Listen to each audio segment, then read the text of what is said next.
This is, supposedly, an astrophotography channel, so I'm going to assume that you know on April 8th, 2024, a total solar eclipse is going to cover a large swath of Mexico, the United States, and Canada.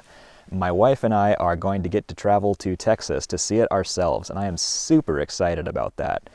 I wanted to make this video to show the gear that I'm going to bring and why, and maybe you'll find it helpful for yourself.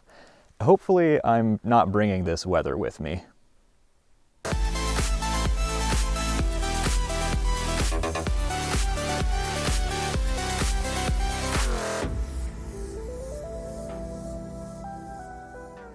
Hi, I'm Aaron and welcome to Alaskan Astro.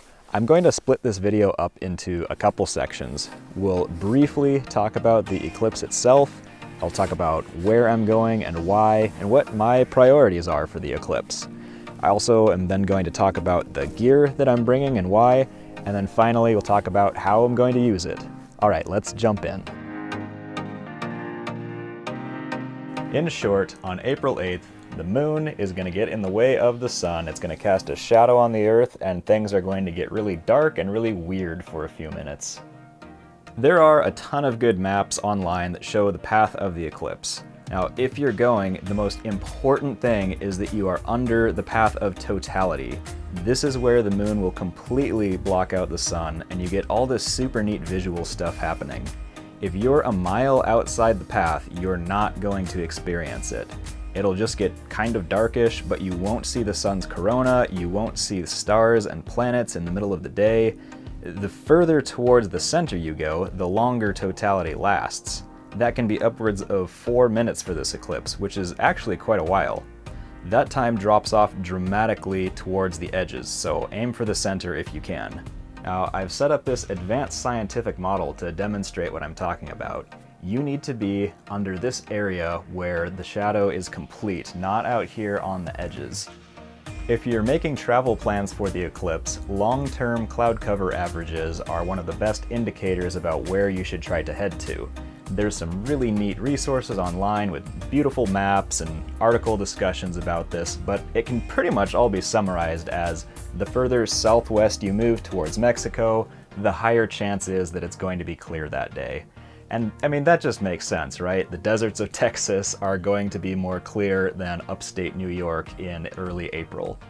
Now, of course, as we get closer to April 8th, we can start looking at actual forecasts and not just long-term averages to see if maybe you need to switch to a plan B. Now, I've got a bunch of friends in Texas who I'm excited to see anyway, so it makes double sense for us to head down there. I do have a plan A site, and I'm just hoping and praying that it's going to be beautiful and clear there the day of, but we are willing and able to scramble and drive somewhere else the night before if we need to. Here's the thing about my priorities for this event. I have never experienced a total solar eclipse myself, so 100% my goal is just to get to see it. Now, of course, I'm going to be bringing gear along with me to try to get some cool images before, during, after totality, but that's all just going to be icing on the cake if I get to it. If I forget to push buttons or gear starts going wrong, it's going to be all right. I'm there to enjoy it with my wife and friends. Now, let's talk about that gear and hopefully how I am going to use it correctly. My main astrophotography rig I'm going to be running is actually going to be using the camera I'm filming with, so just pretend that that camera is here and not this one. Yeah, so I'll be using my Canon R8 on my Sigma 150 to 600 millimeter lens with this 3D printed solar film holder I made, some solar film that I got from Agena, on my Star Adventurer Star Tracker, and during the partial phases I'll be running it on an intervalometer to make a cool time lapse of the moon moving across, and then the whole thing will be running off of a USB powered dummy battery so that I don't run out of power during the eclipse. Honestly, this is a really simple setup, and you don't even technically need a star tracker to image the eclipse, but I'm using one because I've got it. It'll make things a lot easier so I'm not having to constantly be adjusting and following the sun, and it'll let me take longer exposures during totality when I pop off my filter that apparently shrunk in the cold and hopefully is a better fit in the warm Texas heat. My photography plan is that as my camera is tracking the sun along during the partial phases, I'll just be taking a picture maybe every minute or so as the moon is sliding in front of the sun to build a cool time lapse or make a neat mosaic image at the end. Only during totality that I'm gonna pop off that cover and get those really cool longer exposure images of the sun's corona. I made a whole video about white light solar photography, which is what this rig is going to be doing before and after totality. In that, I talk a bit about how I made these kind of solar film holders in Fusion 360, a CAD program that you can get for free, and then printed them out on my 3D printer. I got the film from Agena Astro and just cut it to size with scissors for everything I made. I'll have a link to these specific files just in case you also have a Sigma 150-600 and want to make this. The files also have caps to protect the film while you're traveling. On the visual side, I've got a big pack of your standard solar shades for myself and anybody who happens to be around me that doesn't have them to safely look at the sun during the partial phases. And then I also made some little solar film holders out of some scrap I had laying around for my hunting binoculars. And again, these are just kind of neat extras to spend some time before the totality to take a look at the sun safely and just enjoy it. Another gear tip that you just saw me live out poorly is make sure that you can get your solar filter off smoothly without bumping your rig and losing alignment of where the sun is. You don't want to be wasting precious minutes of totality trying to find where the sun went in your field of view. Additionally, also be practiced at getting it back on quickly to protect your gear when totality is done. I've seen a bunch of threaded solar filters, and I really don't think that those are a good idea because you're going to be wasting a lot of time trying to mess with those really fine filter threads. Get or make something that just pops on and off really quickly. I think it's going to save you a lot of effort and time. Please remember that the only time it is safe to take off solar shades or any kind of filter from any of your equipment to look at the sun is during totality when the moon is completely in front of the sun. That's the only time that it's safe. Just protect your eyeballs. You've only got 2 of them for your whole life. Gear-wise, this is really all I'm bringing. I'm not investing in any dedicated solar equipment beyond a couple dollars worth of solar film and some 3D printed adapters. And honestly, this kind of equipment is perfectly capable of taking some really neat images of the eclipse.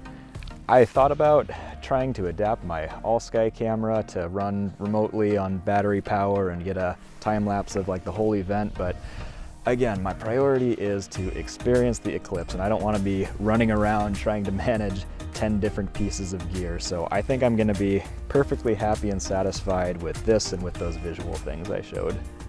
I actually don't have any specific settings figured out yet for the partial phase when I've got the solar filter on, and I'm not going to recommend any to you because I don't know what gear you're using. It's going to be super easy to just get everything lined up, pointed at the sun, and play with the manual controls until it just looks right on the back of the camera.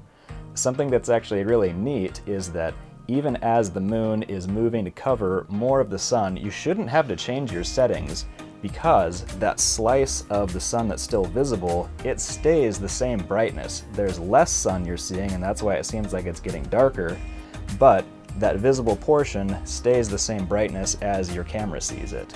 One really valid question I've seen a lot of people ask is, how do you polar align for a solar eclipse? And there's a couple options. In a perfect world, you'll be able to set up your entire rig in the same place that you'll be imaging the eclipse, and you'll have a clear night before, so you'll be able to just run through your regular polar alignment routine and then just don't touch anything and it'll be polar aligned.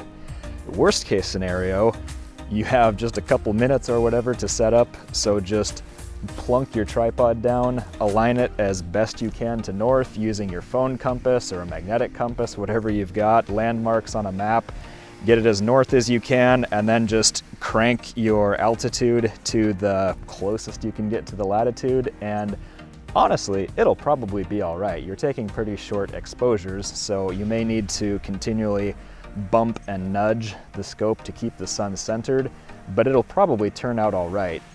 What I'm hoping to do, because I don't plan on necessarily being at the site the night before where I'm going to be, is somewhere kind of in between.